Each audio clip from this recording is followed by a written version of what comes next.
telah menjadikan alam semesta ini tak lain dan tak bukan alam semesta ini dijadikan oleh Allah di atas sebab, yaitu sekiranya bukan karena Rasulullah Muhammad sallallahu alaihi wasallam, maka langit yang indah yang kita pandang hari ini takkan pernah ada. Lautan yang begitu luas yang mampu menghilangkan rasa penat di dalam jiwa takkan pernah terlihat sekiranya bukan karena Rasul Muhammad. Daratan yang begitu luas pula yang terdiri daripada berbagai macam gunung-gunung, berbagai macam tumbuh-tumbuhan yang rindang takkan pernah terlihat oleh manusia bila mana hari ini bukan sebab karena Rasul Muhammad sallallahu alaihi wasallam.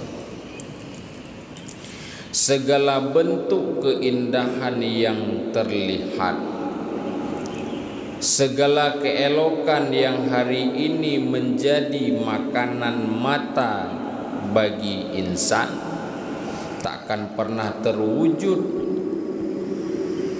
kecuali kata Allah dalam hadis qudsi, laulaka ya Muhammad ma khalaqatul aflak.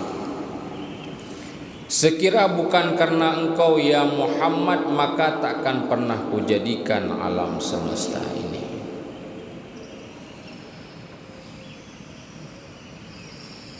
Maka layak dan patut bersyukur kepada Allah Subhanahu wa taala di atas segala rahmat dan karunia yang diberikan oleh Allah, terutama rahmat yang paling agung yang diberikan oleh Allah adalah Rasul Muhammad sallallahu alaihi wasallam. Dan juga pula syukur yang paling agung di atas karunia Allah yang ada di muka bumi ini, baik bagi penduduk bumi maupun penduduk langit, pula disebutkan dalam Al-Quran, qul bifadlillahi wa birahmatihi fabidzalika falyafrahu.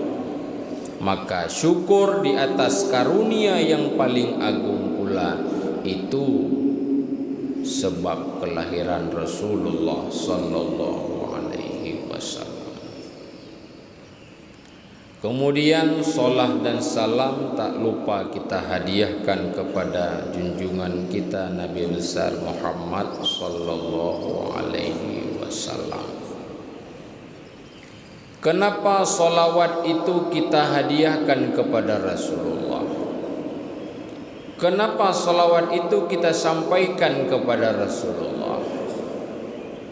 Dalam sebuah hadis disebutkan oleh Rasulullah, innama ana rahmatun wa muhdatun. Jelas kalimatnya, sesungguhnya aku ini adalah rahmat dan hadiah yang diberikan oleh Allah untuk sekalian alam. Tidak ada hadiah yang lebih hebat, yang lebih indah melainkan Rasulullah. Tak ada sesuatu pun yang mampu menandingi keagungan yang dimiliki oleh Rasulullah sallallahu alaihi wasallam. Bahkan tercatat dalam sejarah, tatkala Nabiullah Adam alaihi salatu wassalam dihukumi oleh Allah Subhanahu wa taala. Maka pada saat itu Nabiullah Adam dalam sejarah tertulis bahwasanya beliau bersujud kepada Allah Subhanahu wa taala dengan waktu yang cukup lama. Maka di saat taubatnya Nabiullah Adam alaihi salatu wassalam, Nabiullah Adam memakai dengan nama bihaqqi Muhammadin sallallahu alaihi wasallam. Ya Allah, terimalah taubatku ya Allah dengan hak nama Muhammad. Maka disebutkan bahwasanya berdialog antara Allah dengan Nabiullah Adam. Allah bertanya, "Hai Adam, aina arafta?" Dari mana kau tahu Muhammad? Sedangkan aku belum menjadikan Muhammad. Maka dijawab oleh Nabiullah Adam, "Ya Allah, lamma khalaqtani, tatkala engkau jadikan aku ya Allah, kau tiupkan ruh pada tubuh ini ya Allah. Farafa'tu ra'si, dan maka tatkala ketika aku mengangkatkan kepalaku ya Allah, fara'aitu min kawaimil arsy, maka aku melihat daripada tiap-tiap dinding aras, lungkalan bak tiap-tiap tameh aras, maktubah tertulis nama la ilaha illallah Muhammadar Rasulullah. Di sana tertulis dengan jelas kalimah la ilaha illallah Muhammadar Rasulullah. Maka tidak ada nama yang mampu bersanding dengan namamu ya Allah. Tidak akan pernah ada nama yang begitu agung yang mampu bersanding dengan namamu yang agung ya Allah, melainkan orang itu terlebih agung ya Allah. Maka dengan hak nan nama tersebut, dengan hak Muhammad aku mintai ampunan ya Allah. Maka gedrimeng taubat Nabiullah Adam dengan sebab hak Nabi Muhammad. Jadi keagungan, keistimewaan Rasulullah pun dikenang, disebutkan oleh Allah di dalam Al-Quranul Karim surah Al-Qalam ayat keempat. Di sana Allah sebutkan wa innaka la'ala khuluqin azim. Dan sungguh engkau ya Muhammad, wahai Muhammad, benar-benar memiliki akhlak yang agung. Rasulullah itu satu-satunya manusia yang mendapatkan pengakuan sebagai hamba oleh Allah, yang merempuk legalitas hamba nyen Nabi Muhammad. Terbukti di dalam surah Al-Isra ayat yang pertama. Di sana Allah sebutkan subhanalladzi asra bi 'abdihi, kalimatnya han disebut oleh Allah dengan kalimat subhanalladzi asra bi Muhammadin. Namun di sana Allah menyebutkan bi 'abdihi dengan kalimat hamba. Maka untuk diketahui ketika disebutkan dengan kalimat hamba, yang pertama memiliki definisi. Ketika disebut hamba, maka hamba itu haruslah terdiri daripada dua unsur. Yang pertama ada ruh, yang pertama ada jasadnya, berukun hamba. Bermakna ayat tersebut ingin menunjukkan bahwasanya Rasulullah Muhammad berangkat Isra Mi'raj geba tubuh geba ruh. Untuk menafikan yang pegah berangkat ruh mentang, berangkat jasad mentang kan, mandua berangkat ruh dan jasad, maka pakai kalimat bi abdi, kalimat hamba. Yang kedua disebut dengan kalimat abdun di sana. untuk menunjuki bahwasanya yang mendapatkan legalitas hamba daripada Allah yang pasti adalah Rasulullah Muhammad sallallahu alaihi wasallam. Berbeda dengan katanya, orangnya katanya tak kendro tu hamba. Ya, kalian contoh. Tajuk sedekah ke masjid. Itanya oleh panitia. Nyo sedekah ada nan so tabuh nan dengku. Tak kele katanya. Hana payah nak tulis hamba Allah. Nyo kah? Nyo. Rak mandu menan. Mau tulis nan hamba Allah. Nyen ohate ta tulis nan katanya apa pun tulis hamba Allah, sebenarnya nyen tulisannya gehen tulisan hamba Allah. Dia bercakap hamba Allah, hamba Allah, hamba Allah, hamba Allah, hamba Allah. Nyen bak hakikat droi sebenarnya kata pengedro-gedro. Ya maaf, kata pengedro-gedro. Karena ketika menyebutkan status hamba Allah, berterpenuhi dulu karakter itu hamba Allah yang pertama. Ya. Di dalam kehidupannya gemabih ke Allah kan gemabih ke dunia.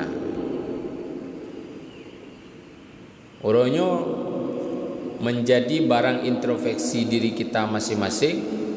Di atas kehidupan kita saat ini banyak tak serta dunia pula tak serta akhirat.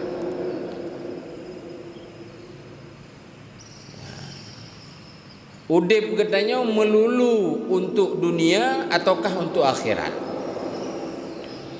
Mulai daripada bangun pagi sampai dengan tertidur kembali, banyak aktivitas duniawi ataukah akhirat.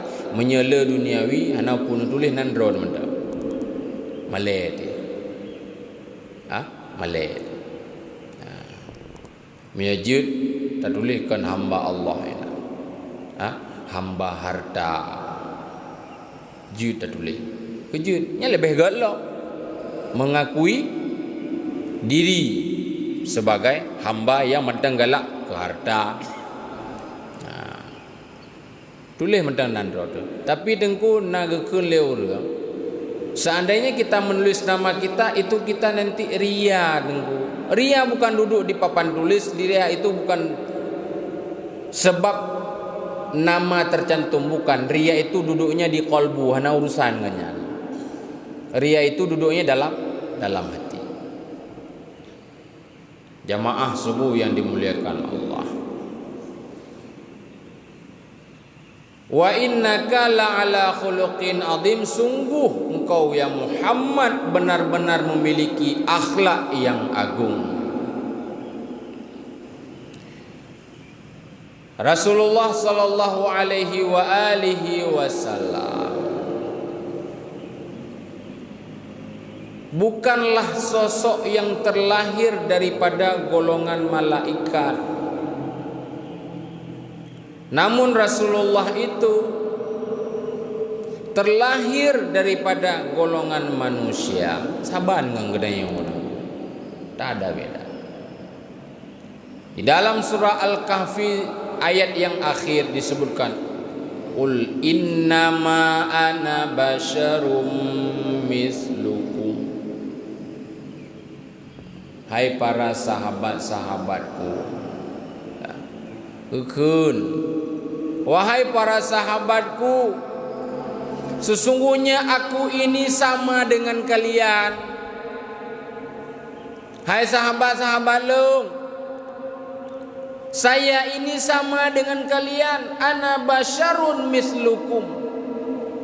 Basyar, saya ini merupakan manusia biasa yang butuh makan, butuh minum. Ada saatnya saya berusaha, ada saatnya saya beristirahat. Ada kalanya saya kuat, ada kalanya saya sakit. Ada kalanya saya kedinginan, ada kalanya saya kepanasan. Nyan basyar. Saban ngenurun ron, basyarun mislukum, semisal kalian juga. Kalian punya kebutuhan biologis, saya juga demikian, kata Rasulullah. Ya. Cuma yang membedakan hari ini antara saya dengan kalian adalah yuha ilayya. Lung nalun rimang wahyu dari Allah. Nyan yang membedakan antara manusia yang lain dengan Rasulullah, antara getanyo dengan Rasulullah, yang lain saban. Maka ketika hari ini berbicara getanyo memperingati Maulidin Nabi sallallahu alaihi wasallam, seandainya kita mau benar-benar bercerita, sebenarnya di balik kesenangan getanyo wajib senang nih. Ba ujung wate kata cerita detik-detik 80 hari ketika setelah diproklamirkan kemenangan, kemerdekaan, kesempurnaan umat Islam, wate turun ayat al-yauma akmaltu lakum dinakum wa atmamtu alaikum nikmati wa raditu lakumul Islam madina. Di saat turun ayat itu, semua para sahabat senang, semua para sahabat bergembira. Namun Abu Bakar hana tenang, sedih tak Abu Bakar.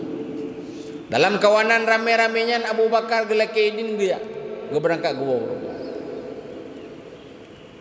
Sehingga menangis Sayyidina Abu Bakar wate gedepu turun ayat yang akhir daripada Al-Quran. Gebedah para sahabat yang lain, termasuk di dalamnya adalah Sayyidina Umar ibn al-Khattab. Gedanyang Abu Bakar, wahai Abu Bakar, uronyo gedanya ka habis masa tamu perang, ka menang, Islam ka jaya, Islam ka kuat, agama ka sempurna uronyo. Ini saatnya gedanya berbahagia wahai Abu Bakar. Namun kenapa hari ini kau malah sebaliknya kau menangis? Maka dijawab oleh Sayyidina Abu Bakar, wahai Sayyidina Umar, untuk kau ketahui bahwasanya tiap-tiap sesuatu yang sempurna pasti ada kekurangan. Pertanda bahwasanya ketika Islam sudah sempurna, maka Rasulullah sebentar lagi akan mengakhiri dengan kita semuanya. Nyo berarti wate kamasa Rasulullah nak berangkat. Hinan ke baru para sahabat yang lain baru mengetahui bahwasanya ketika agama akan sempurna, berarti Rasulullah akan segera dipanggil oleh Allah Subhanahu wa taala.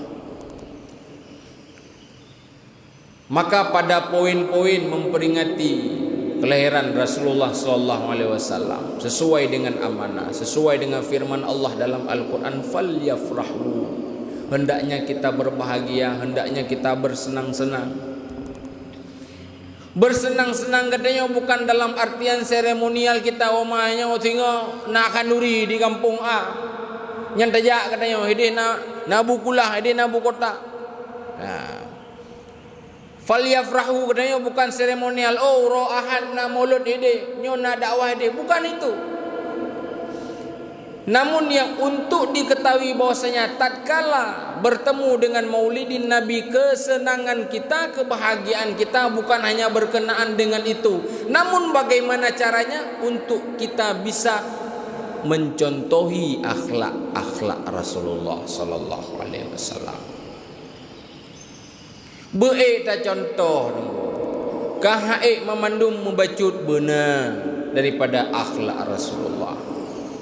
Dari sifat Rasulullah yang wajib bak Nabi put, mulai siddiq, amanah, tabligh, fatanah, nyoba tak pertimbangkan dalam kehidupan kita bersama. Kita pertimbangkan sudah sejauh mana kejujuran yang kita pakai dalam kehidupan diri kita sendiri. Jangan dulu berbicara jujur dengan orang lain, jujur dulu terhadap diri sendiri. Ona kadar jujur kena. Dah tanggung jawab ataukah tidak? Apakah saya sudah jujur dengan diri saya ataukah belum? Sudahkah kita menerapkan ittaqullah sirra wa alaniyah, takwa kepada Allah dalam keadaan sir dan terang-terangan? Mungkin saat ini kita hanya mampu bertakwa kepada Allah dalam keadaan terang-terangan. Tapi awate taduk tirot, lam kama tirot, tetajak tirot, hana sokalan, kira-kira naidu takwanya ataukah tidak?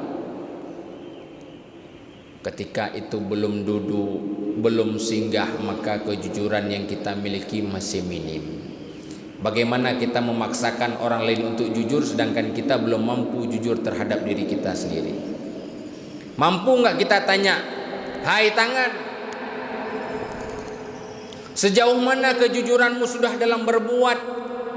50 tahun aku hidup, seberapa jujurmu selama ini? Tak pertanggungjawabkan kejujuran tangan kita. Mampu enggak kita pertanyakan kejujuran kita terhadap kedua kaki kita? Wahai dua kaki, sejujur mana kamu hari ini yang di depan masyarakat, di depan tetangga, di depan sahabatmu kau nampakkan kau ahli ibadah, namun sebalik daripada itu ternyata kau adalah ahli maksiat. Hai tubuh, hai tubuh, hai tubuh, kenapa kau tak mampu jujur dengan dirimu sendiri, dengan tubuhmu sendiri? Nyoci pertanyakan. Maka momen Maulidin Nabi sallallahu alaihi wasallam ini bukan hanya berbicara seremonial, namun ini adalah bentuk dan wujud daripada perbaikan diri, akhlak dan moral kita, terutama akhlak dan moral generasi-generasi bangsa ke depan nyokiban. Bagaimana kehidupan anak-anak, pemuda-pemudi, sudahkah ditempa dengan agamanya ataukah mereka ditempa dengan status tidak memiliki agama? Ini yang kita khawatirkan. Nyo ane mirdarda nyo yang jid ke PR katanya hana trebli jamaah GPS, jamaah GPS, jamaah SMS nya hana trebli ya. Paling na udip nanti peloro tapote nya tidun tapote wadun tapote lenya panena udah jadi na amati itu amninggai hoka wandi amninggai oh yang ji pak ji amninggai mandu meninggai mandu mati tinggal itu yang tek-tek yang ubu-ubu ni. Menyuruhnya katanya anak katanya hana tajuk buat daya. Hana tajuk buat tempat-tempat majlis-majlis ilmu, buat tempat-tempat yang gegalak oleh Allah, yang dicintai oleh Rasulullah. Bagaimana kehidupan mereka ini nyukiban. Makanya hari ini di saat tak dengar kan, orangnya hampir semua orang punya media sosial, sosmed. Oh hati-hati kalian, nyo hana bicara hola ini le, tak bicara lu semua yang le. Lu semua yang hati-hati kalian berita mulai daripada setiap harinya ada pasien, ada pasien yang terkena penyakit HIV. Kan dengan tak bicara ke di Amerika, kan bicara di Nanggro Swedia, Swedia jud mengkawin agam tapi agam, ya di Swedia, kan? Nya agam jem kawin, mio hana belanja ajak ke di Swedia, jak yang toto mentang kena Thailand, jem kawin agam tapi agam na, inang tapi inang ina, lebih dari 30, jenis yang ada di Thailand itu nyanjum kawin. Nyos sedang kita bicarakan luk suami HIV nyoka beredar dan berjalan di tempat kita. Alah haida permen dengkuan negom, anegom. Tegedi anegom nyan jimengan-ngan drone. Anak drone ni sehat-sehat tapi sebab mengan-ngannya kena dengan drone. Makanya hari ini keadaan acuh katanya. Acuh selamatkan anak katanya, anak gong akan halim urusan. Mejamun hana menang. Mejamun sepo anak roh pulang. Nyoba ayah aku bekah apa? Mejino hana leng. Ya, tepuan lah. Napu ane gop. Pamnan dia rela ane gop. Sudah tidak peduli lagi. Kehidupan sosial kahanali. HIV luar biasa. Kemudian LGBT luar biasa. Ha? Ini uluk semua ni. Mana pegawai mau? Bagaimana ini? Wanku LGBT itu kan sudah ada. Kita hari ini di Lok Semawe kan sudah ada. Sudah ada apa? Bagian daripada pemerintah kan Sapol PP hai pikir dia wayan. Urusan tengah-tengah Malay pedok-pedok go mana urusannya? Hai pikir wayan. Kalau bukan mulai dari rumah kita masing-masing yang menjaga itu tak akan pernah terjaga. Hai kita jaga. Tidak akan mampu, Bu. LGBT kamu mulai merajalela. Narkoba kahai tak pegahli. Kehidupan seks yang bebas juga terjadi. Ilun hampir setiap malam kali pedrok mino, kali pedrok bidi, kali pedrok sagoji, kali pedrok sagonyo. Pedrok kan hana barang bukti. Yang lebih disesali lagi leh i pedrok antara laki-laki dan pria berbuat perbuatan yang tidak senonoh itu merekam tapi geroroi lo. Ai dah fikir aku. Ibu drop yo. Tapi sempat dia mempublikasikan diri dia sendiri. Nyandum ka moral. Puta pegakan duri maraya moral hana merubah. Akan apa yang pegakan duri deh. Makanya kembali seperti yang lu sampaikan tadi, Maulid ini bukan hanya berbicara seremonial saja. Kita memberikan pelajaran-pelajaran mampu menanamkan moral-moral yang positif kepada anak-anak muda-muda, mudi-mudi katanya. Karena kenapa? Mereka lah penerus yang akan membangun bangsa, yang akan menyelamatkan syariat-syariat ini. Hantu dong syariat yang kafah ketika kita acuh terhadap hal-hal yang dilarang oleh syariat. Maka cukuplah bagi kita semuanya untuk diingat bahwasanya apa yang kita perbuat akan dimintai pertanggungjawaban oleh Allah. Maka kejujuran yang ada pada Rasulullah, kemudian amanah Rasulullah dari kecil, sejak kecil retak-retaknya Nabi digelar dengan Al-Amin, penuh dengan kepercayaan urang yang di kota Mekah. Nabi gemedagang, ya, Nabi gemedagang Nabi hana penget-penget gop. Maka di saat muda Nabi sudah digelar dengan Al-Amin. Katanya terkadang maal, kadang nandro te amin ham dia pegah.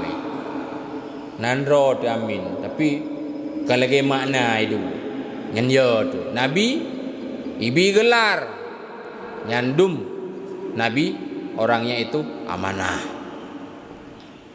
Kemudian Nabi cerdas. Fatanah Nabi. Cerdas Nabi mampu menyelesaikan masalah-masalah. Yang masalah itu tidak akan pernah terjadi benturan di sana sini. Nyan hayu Nabi. Nabi bijaksana, Nabi dewasa dalam mengambil sikap. Jangankan terhadap permasalahan di luar, terhadap permasalahan dirinya sendiri pun Nabi cukup bijaksana. Nabi hantam pernah gebalas orang lain dengan kekejaman, dengan kekerasan. Sekalipun Nabi dihantam berkali-kali, Nabi dilempari dengan kotoran di negeri Taif, Nabi patah giginya, berdarah tubuhnya, Nabi melarang para malaikat untuk membalasnya. Yang menolak Nabi ya. Jangan sampai tumpah itu darah ke bumi. Karena kenapa? Para malaikat kai pren kue likun. Nya menyero darah kata Muhammad, nya gunungnya kamu tumpomnya ke kapinya. Nabi urang yang mendeng ke sayang. Beile tati gunungnya ke awaknya. Jangan dulu kau hukum mereka, kata Rasulullah. Demi mempertahankannya, urangnya mentang salah ya. Urang poh Nabi. Nabi biar sampai ero darah, gelap dengan baju yang mulia.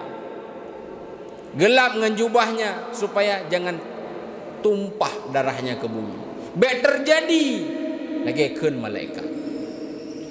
Nyandum Nabi cukup bijaksana, Nabi cukup sayang ke kedai. Sayang Nabi ke kedainya sampai dengan di saat waktu wafatnya, ketika malaikat Israel hadir mau mencabut nyawa, te gerasa li Nabi keret dia getarik nyawang li Israel. Malaikat Jibril ke paling men hangi je kalad. Wate getarik li malaikat Israel keret nyan dalam riwayat ke begah menan sur Rasulullah. Gebiuh sial malaikat Israel ke le Rasulullah. Menyelaginyo sakit getarik nyawang hai Israel. Nabi tangguh lung siat. Wahai Jibril, petruh salim lung kepada Allah. Lun lake lung megade ba Allah. Nyo sakitnya uronyo. Biarkan sakit ini kurasakan bi'li dirasa oleh umat-umat lung. Sakit datang. Malaikat Jibril sampaikan kepada Allah Subhanahu wa taala, permintaan Rasulullah dikabulkan oleh Allah. Maka gadah sakit uronyo gadanyo, sebab gemegade Rasulullah ke umat. Apakah itu saja gemegade Rasulullah kepada umat? Tidak. Sampai permintaan Rasulullah kepada Allah untuk umatnya gemelake ba Allah sehingga lam neraka bekna umat long mutidropi ya Allah. Jangan tinggal umatku di dalam neraka, satu pun jangan bersisa selama mantengna iman lam dada. Ituri Allah, ituri Rasulullah nyan Nabi singa akan gebi hak oleh Allah untuk ya jemput katanya lam neraka. Yang dum sayang Nabi ke katanya.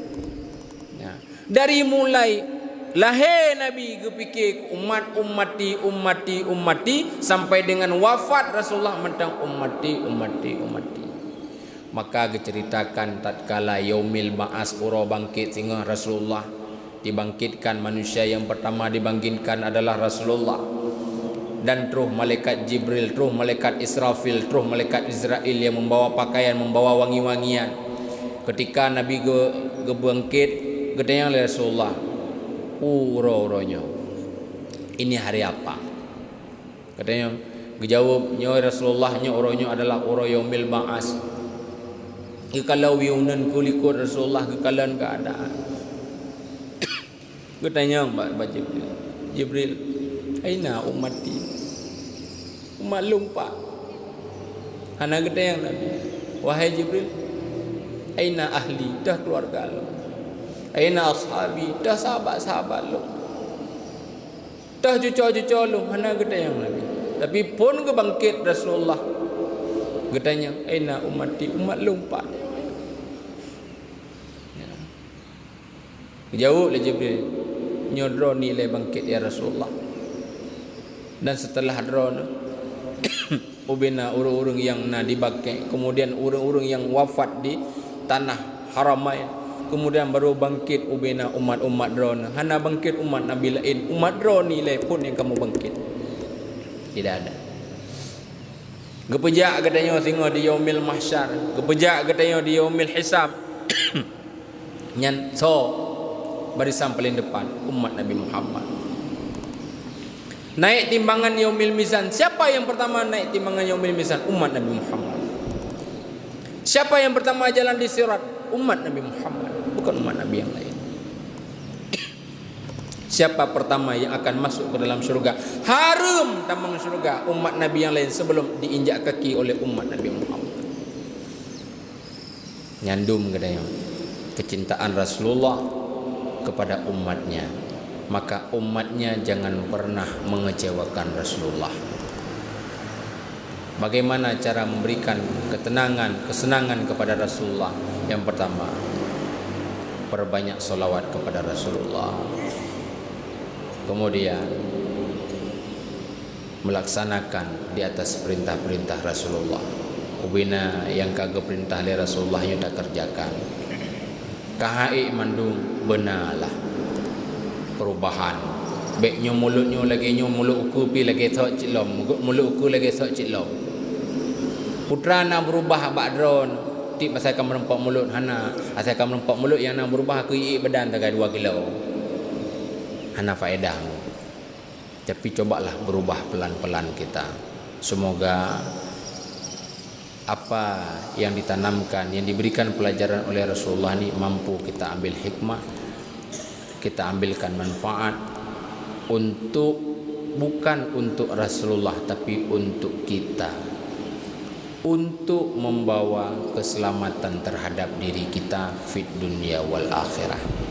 Mudah-mudahan ini menjadi renungan singkat, mau'idhah yang singkat, agar sama-sama kita kembali mampu bertransformasi dalam kehidupan yang sebelumnya tidak memiliki akhlak yang tidak baik, yang sebelumnya mungkin masih malas untuk beribadah, malas membaca Al-Quran, malas bersolawat, malas bersedekah. Dengan momentum Maulidin Nabi sallallahu alaihi wasallam ini mampu membangun gairah atau semangat untuk terus berbuat kebaikan, untuk terus mengejar yang namanya kemenangan-kemenangan yang akan diperoleh untuk bekal negeri akhirat. Mudah-mudahan bermanfaat. Jangan kalian pika kabengah. Ya, kapon 18. Biasa yang baca ceramah GPS lun pribadi 20-25 minit berapa. Meno kalau kode becutnya panjang becut pula. Mudah-mudahan bermanfaat. Mohon maaf atas segala kekurangan. Tentuan akhiri wallahul muwaffiq ila aqwamit thariq. Wassalamualaikum warahmatullahi wabarakatuh.